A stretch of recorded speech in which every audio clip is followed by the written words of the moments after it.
Okay, so it's happening. Like, it's going. So you're recording right now. Yes, in this very instant, the world is hearing you. Wait, it's live? Oh, no, not live, but you get what I mean. Like, over the internet, man. I mean, I suppose. do you suppose or do you know? And you see, that's exactly my point. Like, language, language was like, it was a mistake. Okay. Tell Now, me, Thomas. we need to look at this from the like perspective of insects and stuff, right? So you look at ants, and they've got pheromones and stuff that can just instantly communicate like ideas and directions to one another. And bees kind of have like something similar, pheromones, but also they incorporate a little bit of like dancing, a little bit of wiggling in there. And you see this all throughout the insect world of like pheromones and chemicals being used to convey like ideas and thoughts. And not necessarily very complex ideas and thoughts because insects are kind of dumb, but what That's hurtful. I mean it's accurate. Insects have feelings too. Do they really? I mean they don't I'm have sure they don't they really? feel pain. Do they though? They don't have nervous systems. Have you ever watched the movie A Bug's Life? Well, I think that accurately depicts how bugs go through the day to day. Anyway, continue. okay, so insects have emotions. I'm sorry, insects, but point being, language was ultimately a mistake because let's ask if a bee or an ant or one of these bugs had the intelligence, the potential equal to or perhaps even greater than a human, what would they be able to accomplish? What kind of ideas could they convey with their pheromones and chemicals? Well, I believe that they would be able to convey complex thought, a mathematical theorem, sciencey stuff, I mean, I don't know how else to phrase it. Like, they'd be able to convey, like, human-level, complex, intelligent, robust thinking.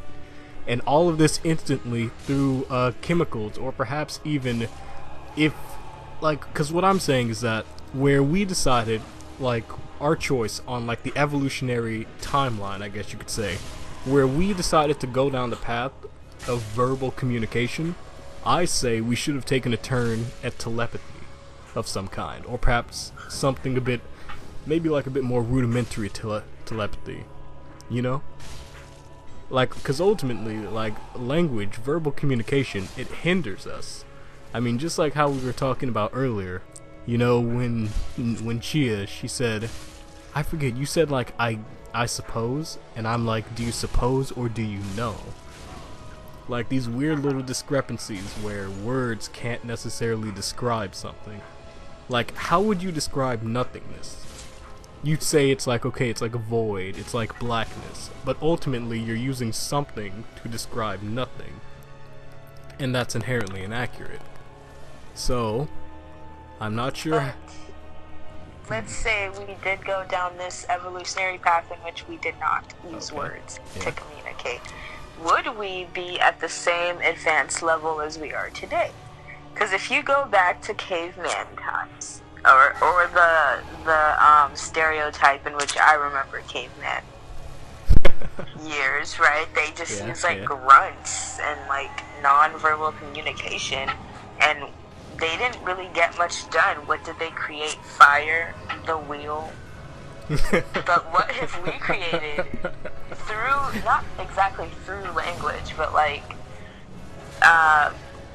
with language by our side, we've been able to create like amazing things, like transportation, which I guess is thanks to the cavemen for creating the wheel, but that's besides the point. We've created surgery, like they had no way of curing sicknesses. I think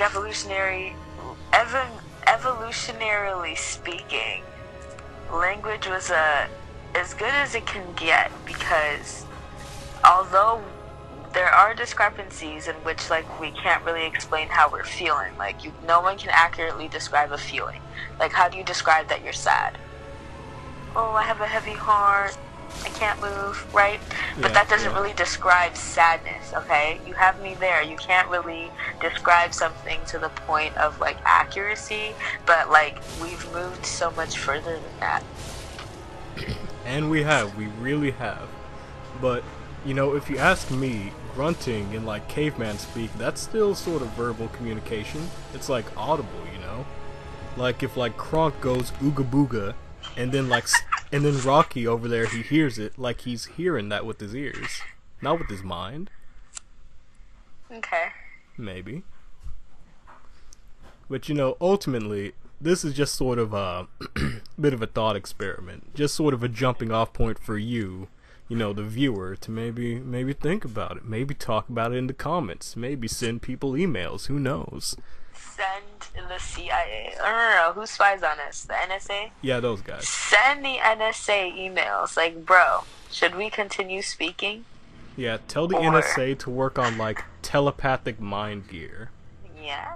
I want that by, like, the year 2050. They wouldn't have to spy on us through our phone calls. They could just read our minds. Yeah, man.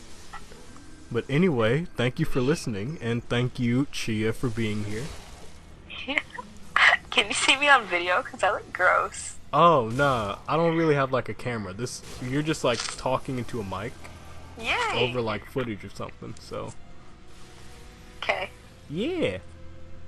Well, boy, everybody. I don't know when I'll be back. But bye. You'll be back every Tuesday. Weekly uploads. Yay! Let's not make promises we can't keep. Yeah. Yes, you can.